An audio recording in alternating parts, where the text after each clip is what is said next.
നാളെയാണ് എക്കണോമിക്സിൻ്റെ സേ പരീക്ഷ വരുന്നത്. നിങ്ങളെല്ലാവരും പഠിച്ച് കാണുമെന്നാണ് പ്രതീക്ഷിക്കുന്നത്. എല്ലാ ചാപ്റ്ററിലും ഈ ടോപ്പിക്സൊക്കെ പഠിച്ചിട്ടുണ്ടോ എന്ന് ഉറപ്പ് വരുത്തുക. അതിന് വേണ്ടിയാണ് ഈ ഒരു വീഡിയോ ഞാൻ ഷെയർ ചെയ്യുന്നത് കേട്ടോ. ഫസ്റ്റ് ചാപ്റ്ററിൽ എമർജൻസ് ഓഫ് മൈക്രോ എക്കണോമിക്സ് പഠിച്ചിട്ടുണ്ടായിരിക്കുമെന്ന് വിശ്വസിക്കുന്നു. പഠിച്ചില്ലെങ്കിൽ വേഗം ആ ടോപ്പിക്ക് നോക്കിക്കോളൂ. അതുപോലെ മേജർ സെക്ടേഴ്സ് ഓഫ് എക്കോണമി എന്താണെന്ന് പഠിച്ചു വയ്ക്കുക. അതിൻ്റെ ഡീറ്റെയിൽഡ് നോട്ട് പഠിക്കുക.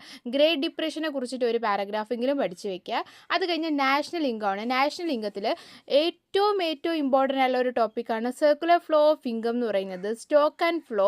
അത് കഴിഞ്ഞിട്ട് method of calculating national income വളരെ ഇമ്പോർട്ടൻ്റ് ആണ്. മസ്റ്റ് ക്വസ്റ്റ്യൻ ആണ്, ഉറപ്പായിട്ടും ചോദിച്ചിരിക്കും.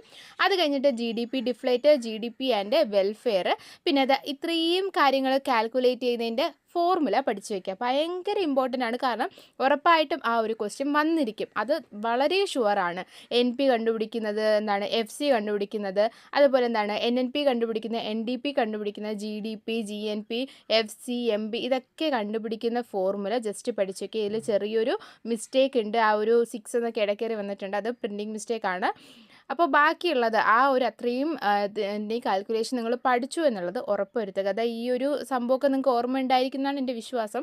അപ്പോൾ ഇതൊക്കെ എന്തായാലും നോക്കി വയ്ക്കുക. അത് വരയ്ക്കാനും ഡയഗ്രാം എല്ലാ കാര്യങ്ങളും പഠിച്ചു വയ്ക്കുക. അത് കഴിഞ്ഞ് തേർഡ് ചാപ്റ്ററിലോട്ട് പോകുകയാണെങ്കിൽ മണി ആൻഡ് ബാങ്കിങ് ആണ്. അതിൽ ലിമിറ്റേഷൻ ഓഫ് ബാർട്ടർ സിസ്റ്റം എന്തായാലും ചോദിക്കാൻ ചാൻസ് ഉണ്ട്. ഫങ്ഷൻസ് ഓഫ് മണി വളരെ ഇമ്പോർട്ടൻ്റ് ആണ്.